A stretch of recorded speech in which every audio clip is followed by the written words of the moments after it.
Friends, I welcome you to my channel. Before listening to this story, I will ask you to like and subscribe. It is not difficult for you, but it is pleasant for me. And we're starting.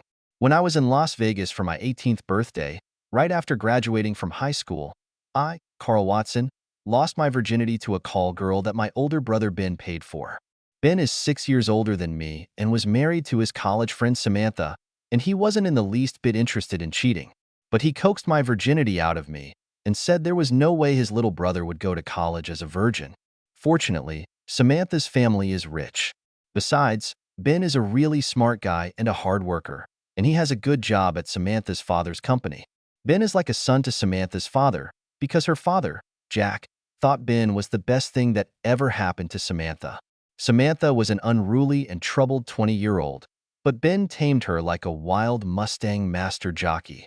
This is an indirect way of saying that the $1,000 that the call girl cost Ben was not a large sum for him.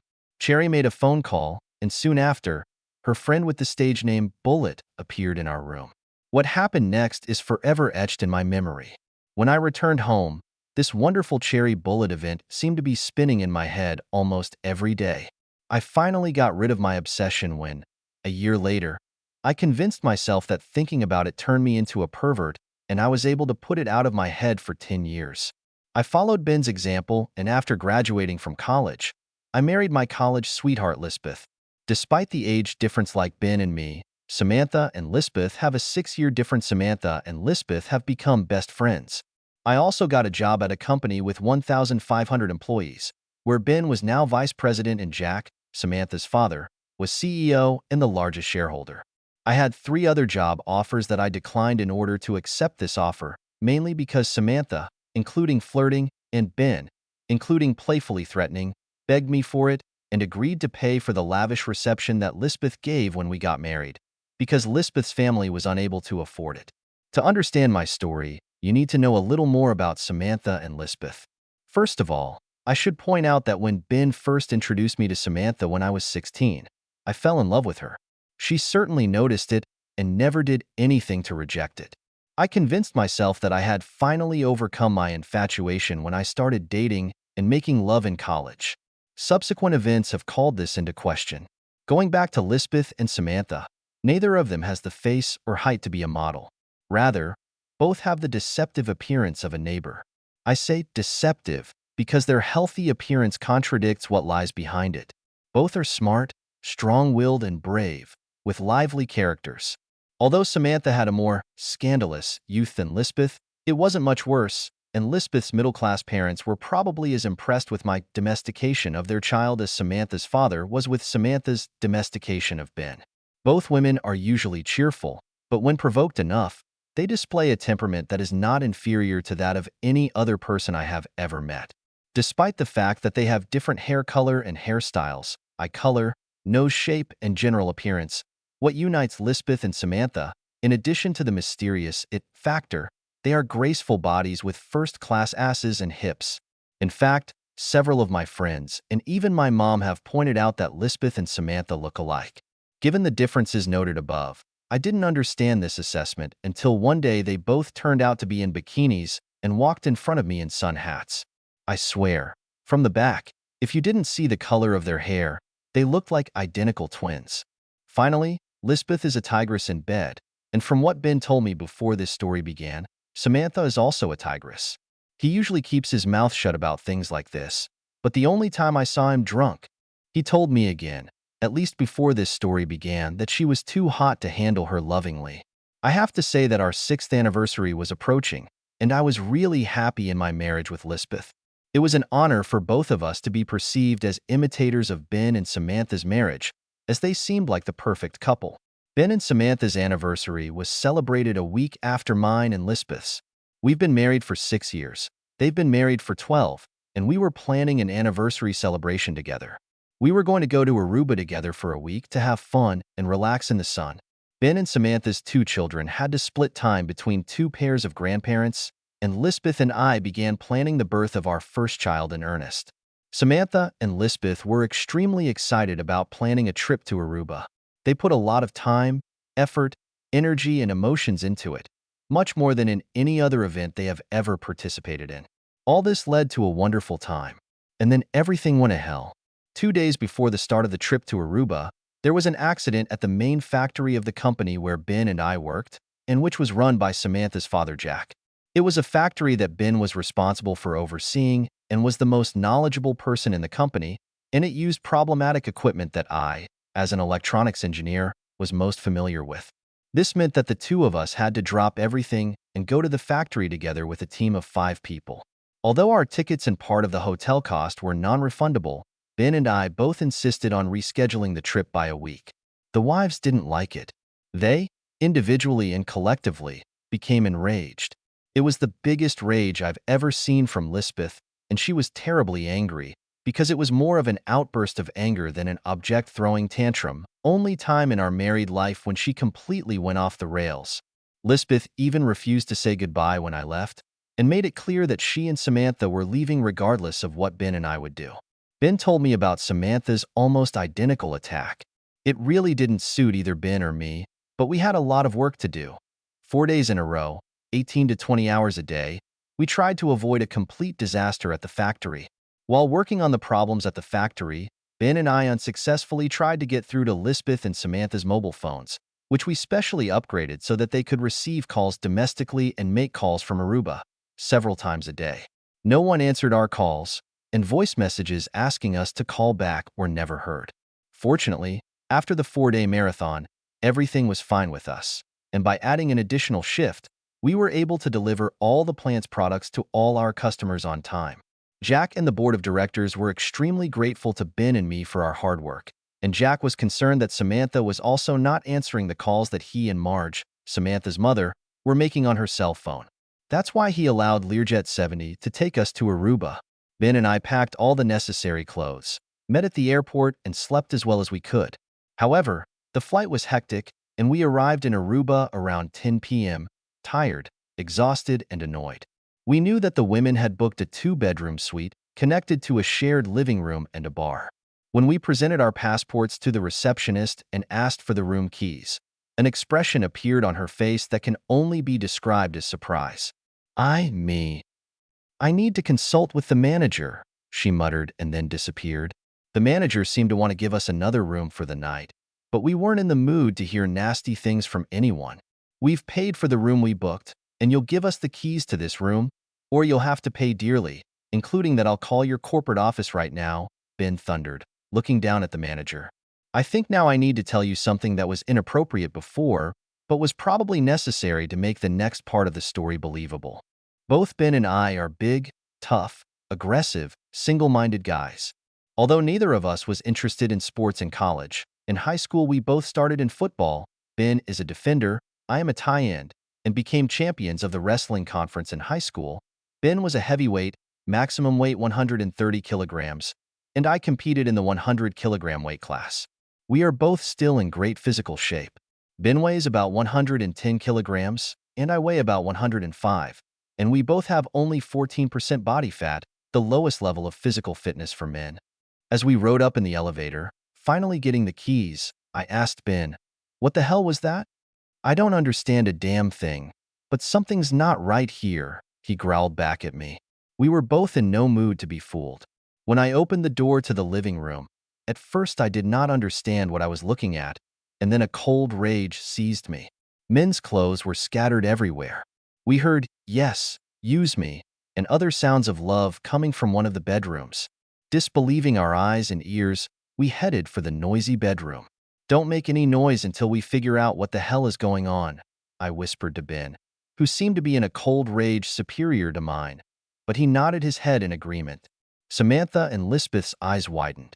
They screamed and tried to cover their naked bodies, as if we hadn't seen them before. The two guys standing by the bed must have been high or drunk, because despite the fact that they were naked and shorter than any of us, they started yelling at us and aggressively approaching. I was the closest to them. I stopped the second guy's pathetic attempt to hit me, and then broke his arm on my knee. The guy whose ribs I broke was moaning on the ground. I looked at Ben and saw that he was turning the guy who used Samantha into a bloody mess. I had to grab his arm to keep Ben from killing the guy. When Ben released the guy, he collapsed to the floor unconscious. Ben then turned his anger on Samantha. "Shut up, "You fool, and stop yelling," he yelled. And that was the only time in my life I ever heard him yell at her. "Don't even try to go back inside, you fool," he yelled at her as soon as she stopped screaming. "The locks will be replaced by the time you get back, you cheater," I growled at Lisbeth. They were both crying when we left the room. "Call the pilots and tell them we're leaving tonight," Ben told me as we started down the stairs, not wanting to wait for the elevator. I contacted the pilots on my mobile phone. They said FAA requirements do not allow them to fly until 6 a.m. tomorrow. I told them to find a replacement that they could persuade during takeoff and who could provide a flight plan. By the time we got to the airport 45 minutes later, our two pilots were already waiting for us along with two locals, and 30 minutes later all six were in the air. Despite the fact that our pilots were not actually flying the plane, they communicated with the locals every 10 to 15 minutes to make sure that everything was in order.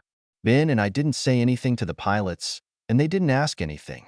I'm sure our eyes were still wide open, and the hairs on the back of our necks were still standing on end, and the pilots didn't want to take any part in what was happening. As soon as we got to the area where there was internet access, Ben and I started frantically tapping on our phones and then on laptops on the plane. Among many other things that we have identified or agreed upon, there is no extradition treaty between the United States and Aruba. Locksmiths will serve us around the clock in our homes, and all accounts that we know Lisbeth and Samantha will have access to will be frozen. Neither Ben nor I said anything to each other about the gorilla in the room, technically, I think, on the plane. I admit I cried in the bathroom, and I'll bet anything that Ben cried too. We both looked and felt like shit when we got into different cars and drove to a meeting with locksmiths. Before we parted, we hugged, and Ben muttered, "Be strong, man." "You too, buddy," was my strangled reply. Now it was another matter. Ben and I did not answer the numerous calls from Lisbeth and Samantha on our cell phone. We also deleted their messages without listening to them. The next day, I was like a zombie, and after paying the locksmith, I didn't communicate with people, except for one call from Ben. "What should we do to tell Jack?" he asked. "You know him better than I do, bro. What should we do?" I asked. "I can't meet him today, but I'm going to see the kids tomorrow. I think I'll leave them there and tell Jack and Marge what happened so there won't be any surprises when Samantha eventually returns," he replied, since Marge was Jack's wife and Samantha was his daughter. "I think it's okay, bro. Let's get this over with," I replied. Then, after a pause, I said, "I'm filing for divorce right now. I do not know what you are going to do with the children. I'm thinking about it right now. I won't even make a preliminary decision until I talk to Jack and Marge, as well as Mom and Dad." Then we collectively ended the conversation. I wonder what Ben told me. When he came to Jack and Marge's house to see the children and talk to Jack, Jack had already been informed on the subject by Samantha's desperate late-night call. Samantha tried to tell Jack that she and Lisbeth were drugged. Jack, however, was well aware of Samantha's track record in her teens and early 20s and immediately abandoned it. "That's funny, Samantha. You just look scared, not drugged." However, I guarantee you that Ben and Carl will not believe this unless you take a blood test at the hospital in the next half hour, which confirms the presence of prohibited substances. If I were you and Lisbeth, I would beg Ben and Carl for mercy, otherwise you both will have to divorce. Then Jack hung up the phone. Obviously, Marge didn't agree with this approach, and she and Jack quarreled over it. Although Jack usually does his best to keep the peace with Marge, he didn't back down. In the end, she backed off when he started packing his suitcase and told her, "Then you can live with these two fools and get a divorce yourself." Samantha and Lisbeth had enough money to take a commercial flight the evening after we found them and return to the U.S. about 30 hours after Ben and me.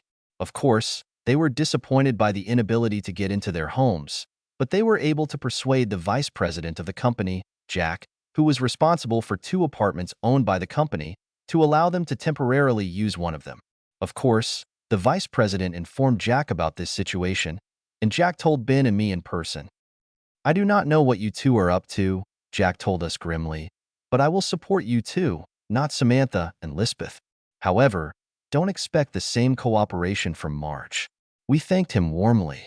I sent Lisbeth the divorce papers, citing adultery, although that meant nothing in our state, except perhaps when they had children, to the company apartment that she and Samantha occupied, within 48 hours after she and Samantha returned, of course, without the blood test that Jack demanded. Ben and Samantha actually met and talked without Ben submitting the documents beforehand, mainly because they needed to be careful how to behave with the children, a 7-year-old boy and a 4-year-old girl who were too young to understand each other and needed both parents. I have hired one of the 2 best divorce lawyers in the metropolitan area, Chantel Corbett. Lisbeth hired another lawyer, Bryce Williams. As Chantel warned me, we could appoint a great conciliator, Judge Bronson, as our judge. He was known for scheduling lengthy consultations, and despite all his professional tricks, the best Chantel could do was limit the consultation to 3 sessions. You can't afford not to participate, Chantel warned me, because if you get on Bronson's blacklist, he would delay the divorce process for more than a year and be as lenient with Lisbeth as possible, without putting himself in a position where the appeal could be overturned. If you participate, you can be released in 6 months or even earlier. However, Chantel was able to obtain an order from Bronson obliging Lisbeth to remain in the apartment without access to the house, unless a representative of the court is present, until the completion of the 3rd consultation, after which the situation will be reviewed.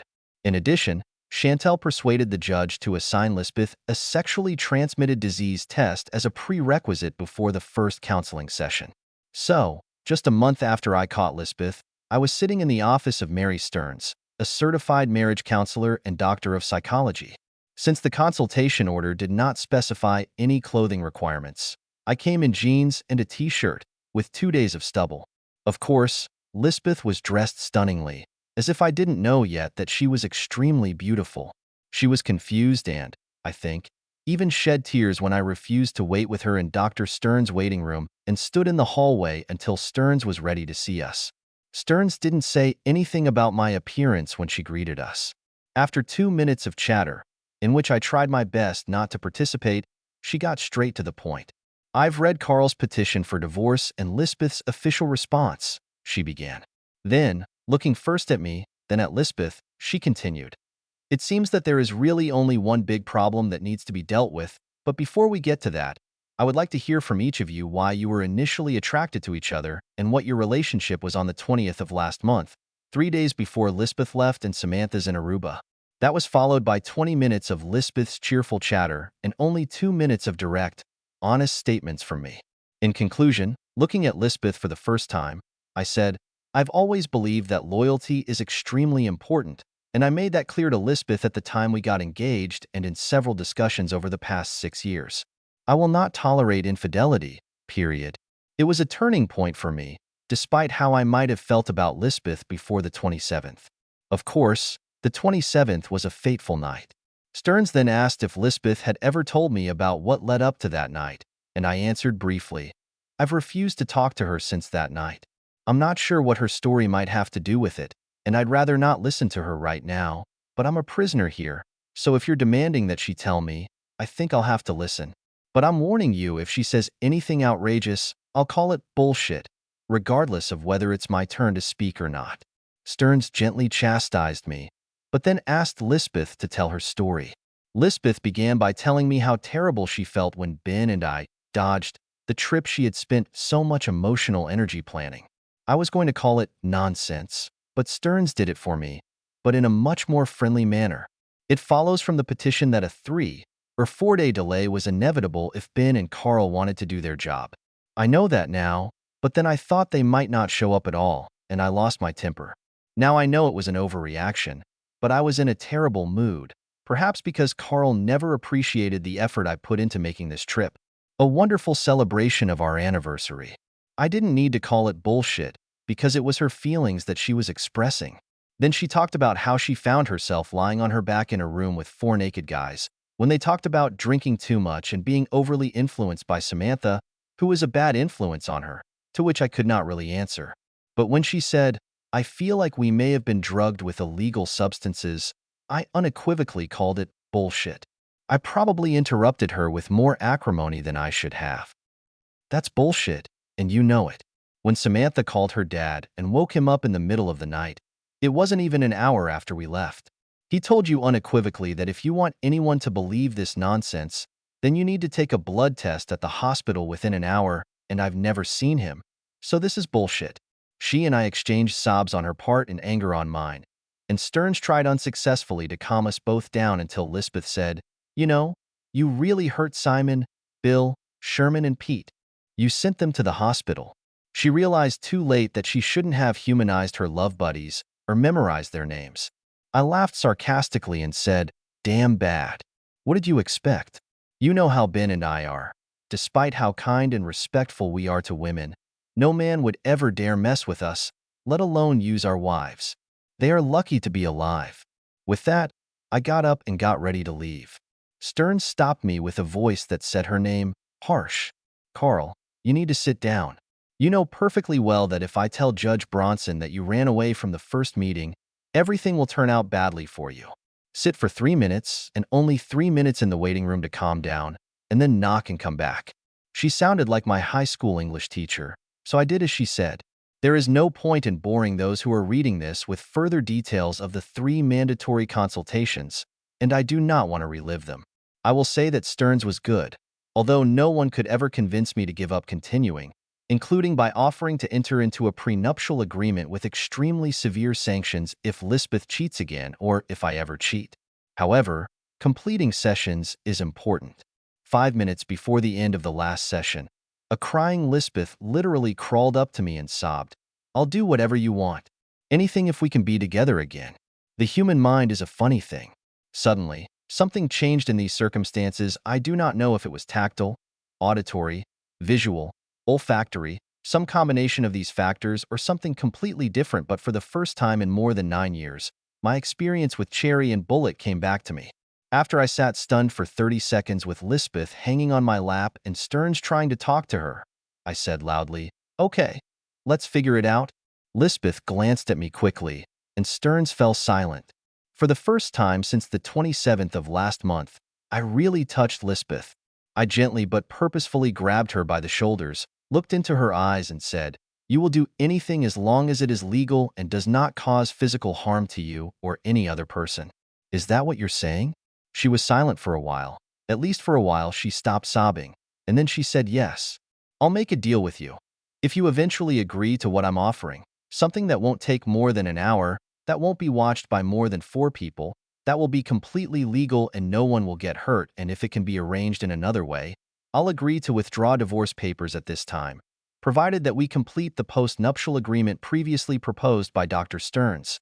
However, if you do not agree to my proposal or it cannot be implemented, you will stop challenging the divorce. I will change the grounds for divorce to irreconcilable differences and propose to divide the property in a 50-50 ratio, and we will divorce within 6 months or less." Lisbeth straightened up, wiped her tears, held out her right hand, which I shook, and said, "I agree. What's the matter? I'm sorry, but telling you this in front of Dr. Stearns is not in our plans. However, you can come to me tomorrow and we'll talk about it. As an additional sweetener, if you agree after our conversation, you can go home until that happens, or until we sign the papers. In the meantime, we can come to an agreement, and Dr. Stearns can put it in his report right now that if you come back, it won't be reconciliation, and he doesn't dispute the current divorce process." Lisbeth gladly agreed. Dr. Stearns was just as happy to include the conditions we put forward in her report and made us sign it, notarized by Dr. Stearns' secretary. Lisbeth and I left the consultation. She smiled for the first time since the 27th of last month and agreed to meet at home on Saturday at 10 a.m. This gave me 2 days to bring Ben up to speed, as his participation was necessary. Although I talked to Ben in general terms about what it would take for us to have any chance of reconciliation with our wives, I didn't even think about Cherry Bullet, so obviously it was never discussed. That evening, Ben and I met for dinner. By the time I told Ben everything about my sessions and the state of affairs, and he told me about his situation, we had finished eating, including dessert. Since we both don't usually like to drink very much, we didn't want to go to the bar, and the restaurant was open for another hour. So we gave the waitress an extra tip of $100, and she was happy as a pig in shit that she left us alone for the next hour until the restaurant was empty. "Ben, I have a devilish plan. I don't think Lisbeth and Samantha will agree to this, but if they do, 2 things will happen. First, we will know that they are very, very sorry, and in combination with the contract offered by Dr. Stearns, we will be able to be as sure as possible that they will not change anymore. Secondly, at least for me, We're going to have the most erotic experience of our lives. I told him with a malicious grin. Do you want to hear it? Ben laughed. How could I not want to, considering all this? And one more thing, I continued. If you don't agree, then don't get mad at me for even suggesting it, and we'll never talk about it again. He laughed again. Now I'm really intrigued. If you don't tell me, I'll try to beat it out of you. But in answer to your question, I agree not to get mad and never talk about it again if I fail. We shook hands. Do you remember when you bought me that call girl I lost my virginity to in Vegas 10 years ago? I told you what happened after I used it.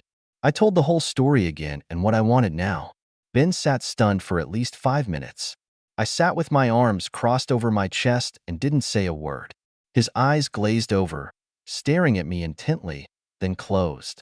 From time to time, he ran his hand through his hair. He muttered, "Holy shit," at least 30 times. Finally, after all this, he chuckled, "Let's see if we can do it. I'll talk to Samantha at the same time you talk to Lisbeth." Then a eureka expression appeared on his face. We will ask them to meet the next day and discuss it among themselves. We laughed as we left the restaurant, exchanged strong hugs and drove home, shaking our heads. On Saturday morning, Lisbeth arrived at 10 o'clock sharp. She was well-dressed, and so was I. I shaved, put on her favorite short-sleeved shirt and shorts, and made her a jug of her favorite morning drink, blood orange screwdrivers. We hugged and chatted for a while until she finished her first glass and ate a bun, and I refilled her glass. Only then did I tell her what I wanted. I started with what I asked for, telling her an honest and complete story about my experience in Vegas 10 years ago and how it affected me, and that until today Ben was the only person in the world who knew about it. And then I hit her with it. I thought she was going to faint, and I was ready to catch her. If I had told her about it and asked the same thing under any other circumstances, she would probably have been furious. She regained some of her composure. She drank the second portion and held out the glass for more, and then leaned back in her chair. I didn't say anything else, waiting for her to speak. It took her at least as long as it took Ben to digest the information. After a long pause, she repeated whether she agreed with the result, and it worked. After she took out another screwdriver, she asked a few questions. I gave honest answers. Since she didn't refuse it, I picked her up from her seat and said, "Why don't you talk to Samantha about it tomorrow? Ben is talking to her while we're talking." "Okay," she replied with a puzzled look. "Now that everything is settled, let me help you carry you back to the bedroom. Are your suitcases in the car?" "Yes, they're there," she smiled. "Why don't you go up to the room and make all the necessary preparations, and I'll bring them upstairs?" I smiled back. "There are 4 of them. Do you need help?" "What is it?" she asked. "Have you forgotten that you married me because I have a weak mind and a strong back?" I chuckled. After she laughed, I continued, "I'll see you upstairs in a couple of minutes." When I got to the bedroom, I dropped 4 suitcases. I really needed a strong back to carry all 4 at once, stood behind her while she fussed and whispered in her ear, "I hope we will succeed, because making love with you is the most fun. I have never had such a thing in my life." "Even more fun than in Vegas?" She giggled. "Yes, even more fun than that." Then I began to torment Lisbeth in a way I had never done before. I think the combination of her swallowing 3 or maybe 4 screwdrivers, her stunned mind, the fact that we hadn't had intercourse in 2 months, and everything else that was going on in our heads, acted on me like an aphrodisiac. Naked, we cooked a dinner of chicken, pasta, and salad together, ate fresh fruit for dessert, and started watching a movie. I carried Lisbeth, who was in a coma, to bed at about 9 o'clock in the evening, and we slept until 8 the next morning. Lisbeth hugged me goodbye, leaving around 10 a.m. to meet Samantha at the company apartment where they live together. She called me around 5 p.m. Apparently, it was her 3rd attempt, because due to her condition, she had dialed the number incorrectly and asked me to pick her up, as she was too drunk to drive. Ben and I arrived at the apartment at about the same time. "Is Samantha drunk too?" I laughed rhetorically. Ben just shook his head. "What do you think the answer to this question will be?" he asked.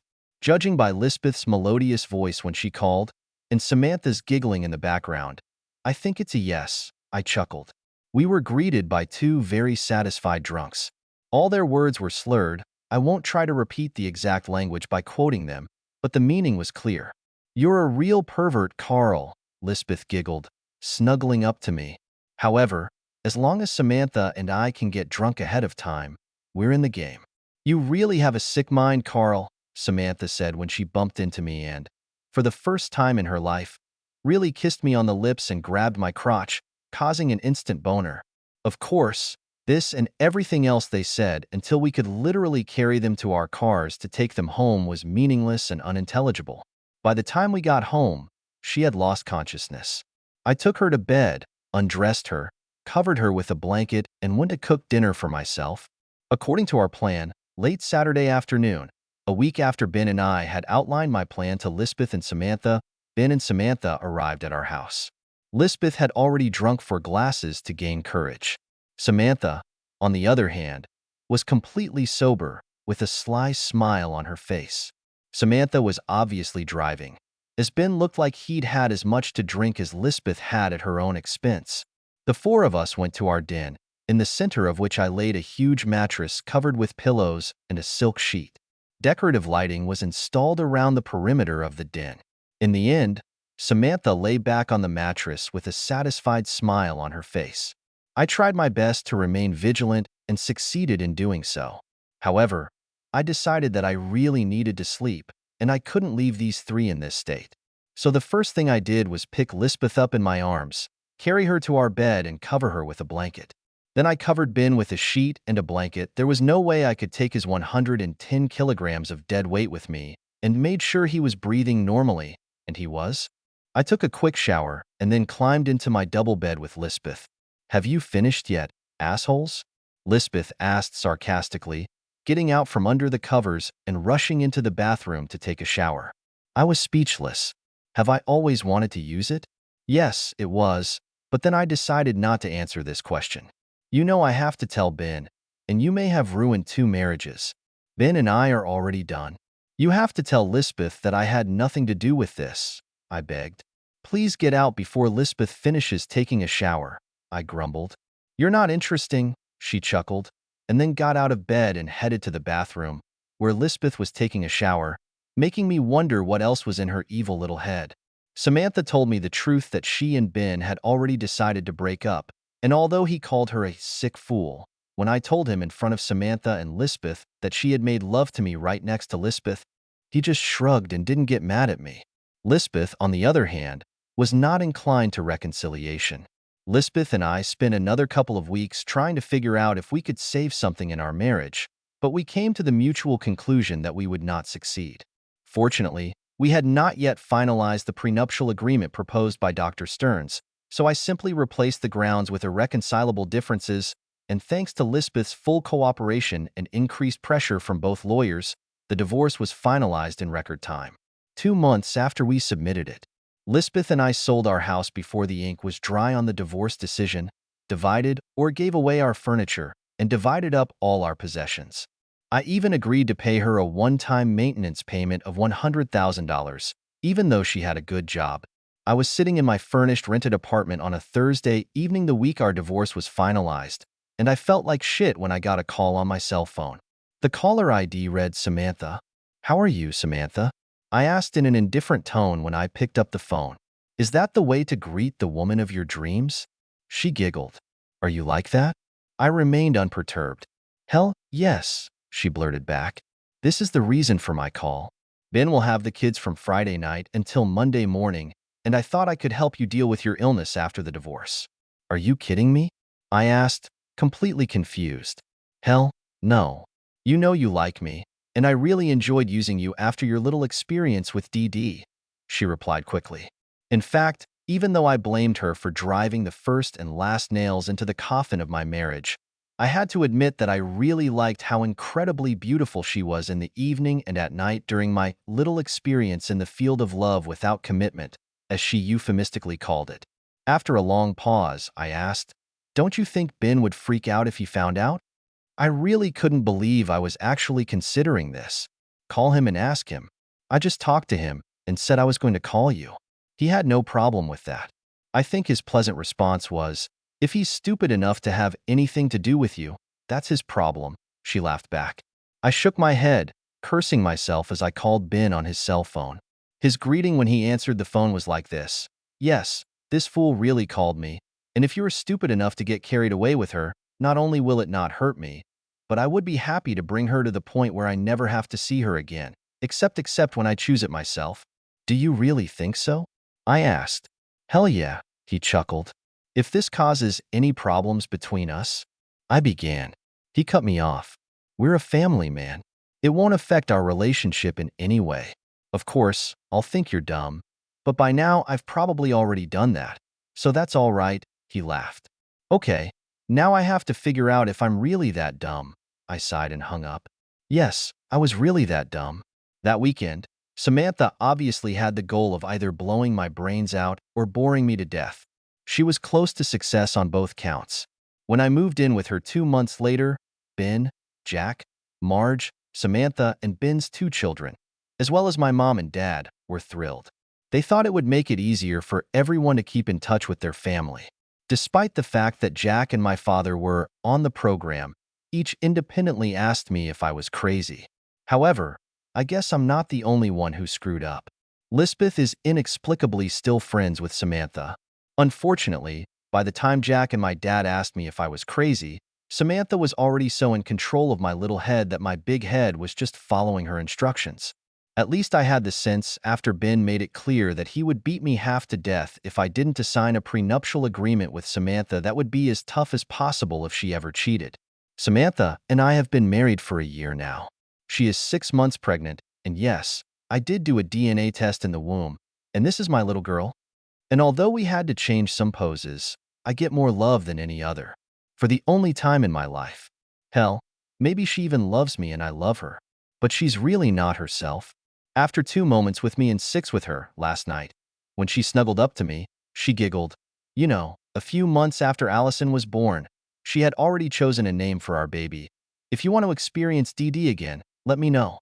I can find someone. Maybe even Lisbeth. End.